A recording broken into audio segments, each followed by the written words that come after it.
I want to speak to the voices in your head that are constantly putting you down, that are shaming you, that make you feel guilty, make you feel not lovable. I'm not good enough. I'm lonely. My voice doesn't matter. I don't know if my truth is good enough. I'm just not good enough. Will I be able to hold space? Will anyone listen to me?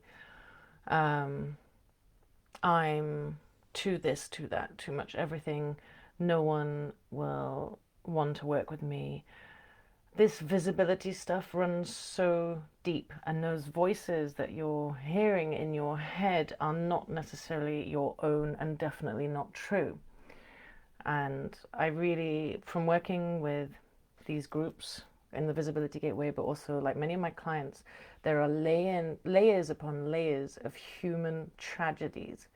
The whole entire history of the human race has been, I'm sure, lots of celebration and joy and magic and incredible histories.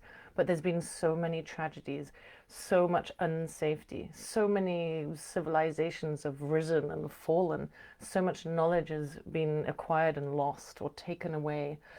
Um, there's been so much misuse of power and dominance and control and power over certain people, certain races, certain sexes. There's the racism, the sexism, the patriarchy, the capitalist, the colonials. There's the supremacy of certain people over others. And it goes on and on and on and on in our history. We've made the same mistakes a million times. We've, you know, our bodies know this. Our bodies can have a record. Our cells have a memory, even a distant one, of when it all went wrong, when we lost our civilization, when we lost our home, when we lost our cultural magic, when we lost our heritage, when it goes on and on and on for all of humanity.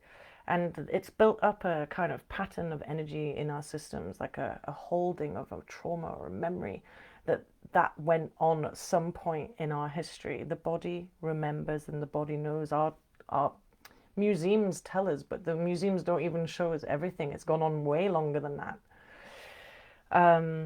And that those voices in your head that put you down, that keep you small, that shut you up, that make you hide, that make you shrink, those voices are not necessarily that's your capabilities in this life are that you're too small and you're not visible and blah blah blah. It's actually part of that is the contraction felt by many ancestors or from parts of different times in our history. There's like this, the veil has been put over our eyes, like it was safer not to see. There were maybe kind of like societal spells and fears fed into our system still to this day that close down part of our ways of seeing ourselves, of believing in ourselves, of trusting ourselves, of pitting each other against each other, of comparing ourselves to others, of the certain body type is the kind you need to be seen and loved and visible. All this goes so deep and runs so deep that the voices in your head are not the truth. It isn't the truth. You are not any of those things. You belong here. We are meant to be here. If you have a body, you're supposed to be here. It's that simple, and you deserve to have a voice and to take your space. And so what I'm saying as well is that through working with kinesiology and deep energy work for years now, and working with hundreds of people, it's realizing that we have these threads or these smoke and mirrors or these mirages or these earworms, thought worms that work inside our heads and that stop us shining, stop us standing for our truth, stop us expressing what we want to express. And that those veils and influences and plugins and entities and curses and failed civilizations and big mistakes. So there's like this guilt of like, oh, I shouldn't have wealth because last time I had wealth, I took over an entire, country for more wealth. That there's this deep guilt inside us, and that it is that today, in this day and age, there are thousands, millions, I don't know how many people that have the tools, the knowledge, the remembering, and the constant belief in the human spirit to overcome this horrible, destructive oppression for whatever reason, whether it was the witches burnt at the stake, whether it's people of color that have been uh, raped and pillaged for their land and their bodies and their time and their energy, whether it's the women being robbed of their magic and their voice, their right to vote, that kind of thing. There's so many layers of that, and our human spirit shows time and time again that most of us, when we come back, we want to make it better than the last time. But the matrix of our energy fields and our collective nervous systems, they kind of ignite when certain things happen, like, oh, is it safe to do that? And oh my God, I remember that was a terrible idea somewhere. So I know that we can work to peel back these layers, lift the curses, remove the earworms, and do the work to realize that we belong, we are enough.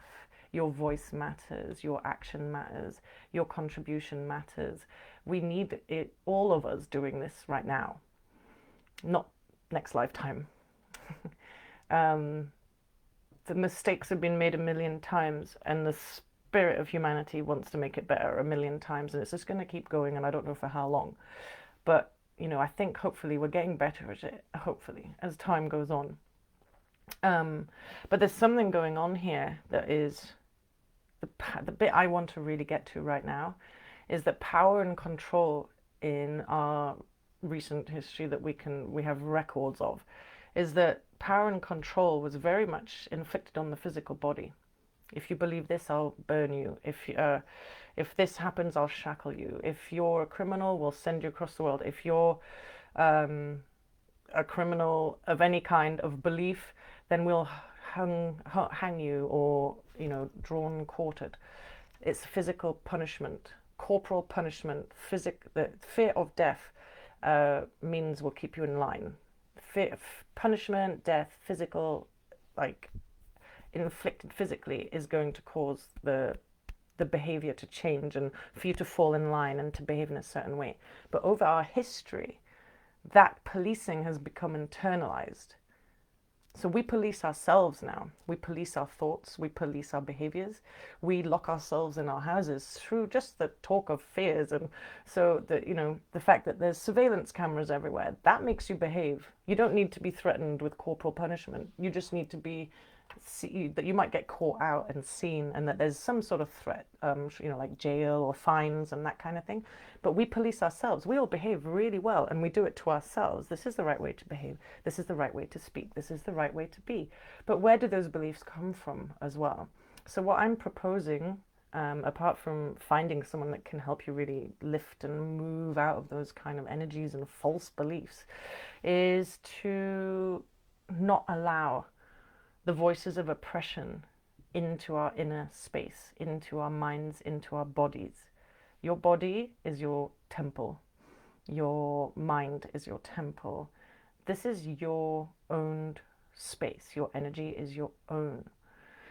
So it's about not silencing the healer within you, the cultural magician in you. It's not silencing the voices of the spirit and the need and want to make the world a better place. It's like, that is not happening inside my brain.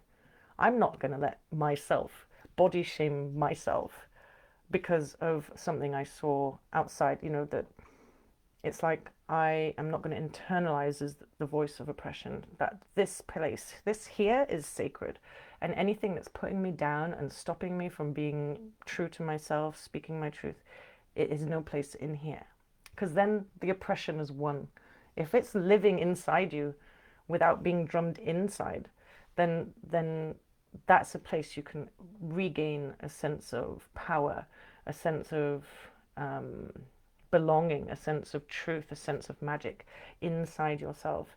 So it's pushing out the oppressors from within the best you can, and there's definitely help you can find to do that with. So it's taking back our inner space, taking back our bodies, taking back our voices. They're sacred. those violent characters cannot live there any longer. So it is a sacred activism, and it's a step one. Obviously, things have to happen outside in our actions, in what we offer, in the structures and institutions that we have built up around us that no longer work, and it's becoming very obvious that it's not working for everybody. So I feel like really positive change is happening, but I'm just calling out to those of you that are staying small and silent and quiet and not acting on your dreams and what you believe in because you don't think you're good enough, because then the oppression is still happening, but inside you. So take back your space, take back your heart and your magic and your truth.